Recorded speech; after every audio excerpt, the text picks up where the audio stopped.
What's up guys, and welcome back to another episode of Career Mode. This is episode number 93, and we start today's just off with a performance review meeting being scheduled. My position at the club is currently under close observation, and as we know, the main reason why was the knockout in the last episode to Real Madrid in the Champions League last 16. Yet the board asked us to reach the final, instead knocked out the first knockout round. Of course, also knocked out the last 16 in the cup as well, but of course the board don't count that as an objective. I've always wondered whether, I say always, but I've wondered ever since that the cup objective in Italian football has been not included in the domestic objectives. I've always wondered whether it's a hidden objective or it's just not an objective at all. Because there's no way of telling. I mean, there could be an objective, but it might not actually just be shown. I don't actually know. I personally, I don't think it is an objective at all. But then again, I was thinking, why would that be the case? Like, why is it only the Italian Cup? I mean, you get an objective for every other league you're playing. You know, doing a Premier League or a La Liga or a Bundesliga or whatever. You always get a cup objective alongside the league, and if you're playing in Europe as well. So why would it only be Italian football? I don't know, but even so, yeah, we were knocked out of the cup early. It might not have counted towards my performance or not, but the Serie A, of course, definitely does, as does the Champions League. So an early knockout, with all the money we spent, unsurprisingly sees the board a little bit frustrated knowing that we've not really had the best return on investment this year. Having said that, there is still a definite chance we could win this Serie A title. Right now, top of the table on the back of our win over Bologna. Trying to get some separation between Roma in second. We said in the last episode now, like, what was like a 4-5 horse race has become a 2-horse race between the champions Roma and now us, Juventus, as well. So heading into this game here against Napoli, we're away in Naples at the Stadio San Paolo, the Maradona Stadium, I should say. Won this game 2-0. We know if we win all of our remaining games and can afford one more slip up, we will be champions. You would have seen in that game, it was a really, really interesting one, but you might have seen the time of both goals there. Very, very, very unique. I don't think it's something which has ever happened to me before, but I believe that the second goal I scored actually came at a later time than the first, in terms of just the actual time, in terms of minutes on the screen. You might be thinking, what the hell are you talking about? Well, we would have seen that there was quite a bit of added time in the first half. That was when I got my first goal through Destiny Udogi, his first goal for the club. And then the second goal came right after the restart in the second half. So I think actually both goals might have come in the 48th minute, but they were either side of half-time. Really, really interesting. I don't think I've ever done that before. I think it was really, really cool. But anyway, we won the game 2-0 and stayed clear of Roma. And for the following game, back in Turin, taking on Hellas Verona here at the Allianz Stadium. You know, in terms of RTG career modes, now that the Serie B is in FIFA career mode, and I'm so happy to see it as well.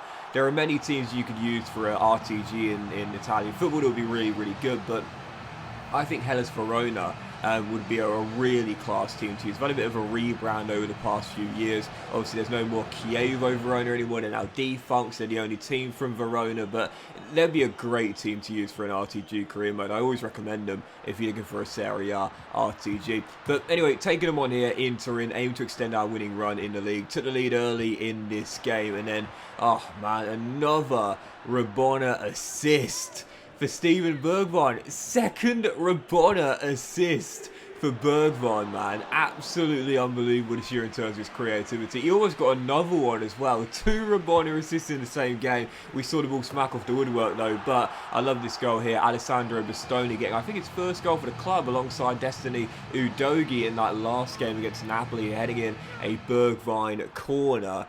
And what's that old saying? If you don't succeed at first try, try again. Yeah, about 3 attempts on goal. Finally, we got it to find the back of the net. So 2-0 up against Hellas Verona right before the break. And of course, with a man advantage and a 2-0 cushion, I knew this game was basically over at half-time. Took off Chiesa, ball on Keane, and Moyes gets our third, Avens after restart. Keane is such a good impact sub, man. Seriously, like you could play this guy on the right-hand side as a pacey winger. You could play him on the left-hand side as an inside forward, or you could play him right through the middle to spearhead your attack. He is such a great, versatile forward player. And, I say this all the time, you need players like that on your bench. Players who can come off the bench, play in multiple positions, and change the game with their pace and their direct running as well. He made it 3-0, and that was how the game would finish. So, 7 games to go as we end March. Right now, we are 9 points clear of Roma. It is ours to lose. There is no doubt about that. But, of course, the moment I'm thinking about right now is that, can I get Dusan Vlahovic to 40 goals? Now, obviously, if you've been on my channel for a while, there's a fixation with the number 40. And there are 2 players that have done it for me in the top tier. You got, of course, the guy that did it first, Ivan Toney. The shocker. Not in this save, of course, but in my Sheffield United. I think it was season 4. He scored 4 goals on the final day to reach 40. And I thought he was going to be the only player that would score 40 goals for me in a single season. But Samuel Belbel, last year in my Cork to Glory save, also got 40 in a Premier League season. So only 2 players got to 40. Vlahovic has the chance. Now, he's 9 goals away with 7 games to go. So he needs just over an average a goal every single game to do it. That is more than doable for Vlahovic. And you would have seen 29 assists as well. Like, if we score, you can bank on Vlahovic either getting the goal, or if not the goal, then the assist as well, man. He is unbelievable. But I'm starting to wonder, with 9 points clear of Roma, 7 games to go. We know now we can lose twice in our final 7 and still be crowned champions if we win the other 5. So the Serie A title is, I'll put it this way, the engraver is about to put the J on. Like, he knows that it's basically ours to lose now. But for Vlahovic, I'd love to get him to 40 goals. Again, a couple of years ago in FIFA 20, obviously I got Toney to 40, and then last year again, we got... sorry, that wasn't last year, it was FIFA 21, we got Samuel Belbel to 40 as well. I'd love to get Vlahovic 40. I've only done it in the Premier League. I'd love to do it in another league in another country as well. This is a golden chance to do it. But away against Atalanta, the most important thing is just making sure I get the wins and make sure I get this title won as well. 3 minutes to go in this game. We were leading by 2. Atalanta got one back, and then later, well, you would have seen there, I was very, very patient with what I decided to do. Could have forced the issue after I went down to 10 men with a slight knock. In the end, recycled possession, went all the way back, knew that the clock was on my side, took the time. I knew there'd probably be only one more chance in the game. If I forced it, I might lose it. There'll be a counter and Atalanta could have it. Or if I recycle possession, I knew I could take the last shot of the game. It's like the NBA, it's like basketball. There's this, when you're doing like a late game situation, there's things like 2-for-1 opportunities because of the shot clock late on in like the final minute of a quarter, in the final minute of a game. Like, it's all about game management. I do talk about this quite often, but it's a really intelligent way of doing things. Think about it logically. The clock's on my side right there. If I force the issue and I get the ball away, maybe I could have got a goal. Maybe I could have forced a corner or something. You don't know. But let's just say hypothetically I get the ball away.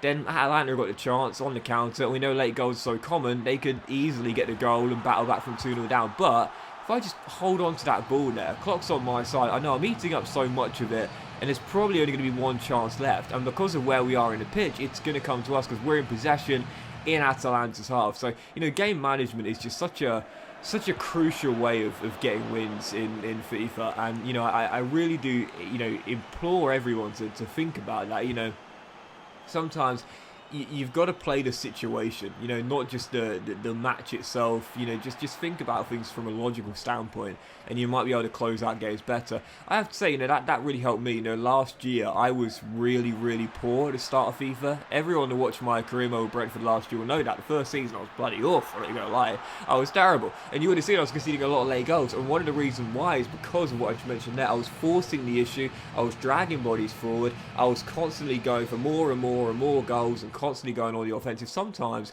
you've got to look at the clock and think, all right, it's on my side. Let's just take our time and see the game out and just basically pass the ball around for the most part. If you get another goal, bonus. If not, see the game out with the scoreline you got. So, yeah, big win there against Atalanta 2-1. The winning run survives in the Serie A, and our following game here, Salernitana here in Turin, heading into the game, 3-0 up in the first half. And, Bergwijn. This guy just does everything with flair, man. He's got 2 Rabona assists this season and that lovely Thierry Henry-esque goal there with shooting with the standing foot, if you will, makes it 3-0. And in 9 minutes after the restart, almost went 4 goals up. We scored 3 goals in the first half. Vlahovic have got the assist for all of them, but hadn't scored any of them. So unfortunate. Should have had his first goal of the game there. That was so unlucky. Scoops the ball up in the air with basically like a slide tackle, if you will, unfortunately. Loops up over the goalkeeper, but onto the crossbar. So no goal for Vlahovic in the end. Took him off, unfortunately. Couldn't get him a goal in this one, but Bergwijn really picked it up in this game here. Got his second goal late on, and then in stoppage time, still leading by 4-0. Looking for a 5th. One of those games where, you know, when like the team has a good performance, but one player has a great performance. Yeah, in this game, I was just doing everything with Bergwijn, man. Seriously, the skillful little flare shot. He got an assist for Bastoni's goal late on. Bagged his brace as well. Yeah, Bergwijn, man. I'm so glad I decided to keep him because despite being 30 years old now, he has grown a rating to 86 overall. I have to say, you know, at the start of the season, I wasn't getting on with him very well, but now I'm loving this guy, man. Seriously, he does everything with flair, man. I swear, he's incredible. With 2 goals and an assist for Bastoni later on as well, so that would do it. So now you look at the table here, 11-point gap on Roma, 5 games to go.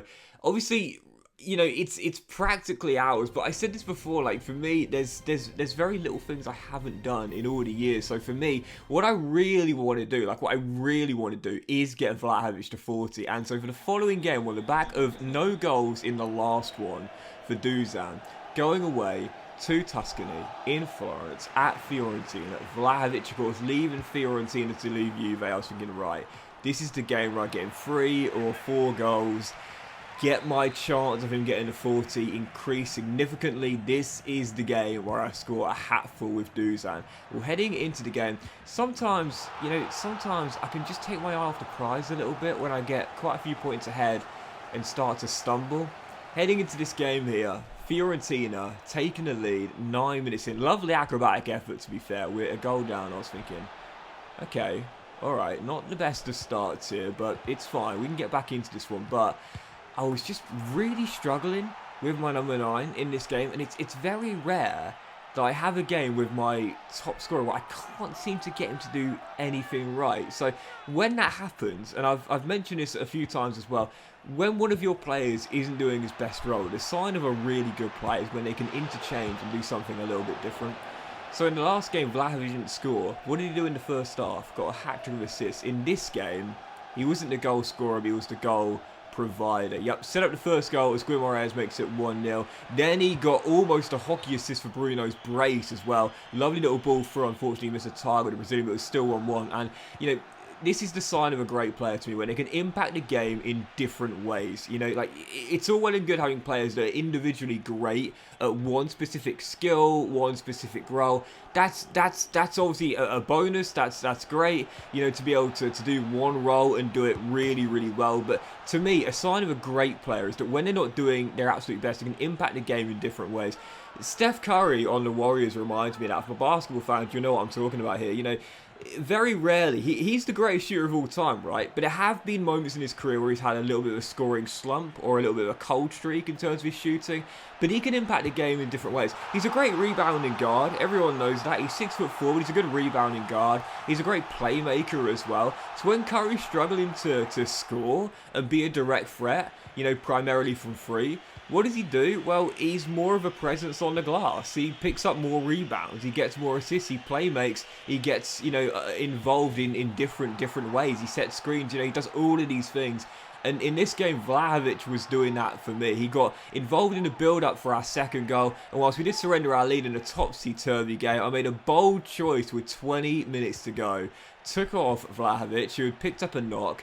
Took off Chiesa, one of my best players this season. And let's just say, big tactical change. Big change in the play style with my top dog, but in the end it proved to be a brilliant decision. Yep, in this game, Vlahovic, my battering ram, went from goal scorer to goal provider and creator. Got the assist for our first, got involved in the build-up for our second. Then I took him off once he got the knock. Bold decision, but tactically I got this spot on as well. Brought on Keane and Matthias off the bench for Chiesa and Dusan, and they both got late goals in a 4-2 victory. I gotta say, this is probably my favourite win of the season, this one. Vlahovic turning into a different sort of player in this game, getting involved in the build-up for both goals. Then I made the bold change to sub him and Chiesa off, and then the subs came on to win the game later on. Gotta say, I don't normally blow smoke up my own backside, but in this game here, I was really pleased with the decision I made in this game. Even so, we got the win, 4-2, the winning streak survives, 4 games to go, 11-point gap. I thought we were going to win the title there, so I'm going to be honest here. That game was meant to be the title winning game. Unfortunately, Roma did match our result to keep it at 11. 4 games to go. We're not there yet, but avoid defeats at the Stadio Olimpico in Rome, and we will be Serie A champions. But that will end this episode of Crema, guys. Big thank you for watching. If you enjoyed, if you found it, like. Much love to you all. Have a fantastic day, and I will see you for the next episode of Career Mode very soon.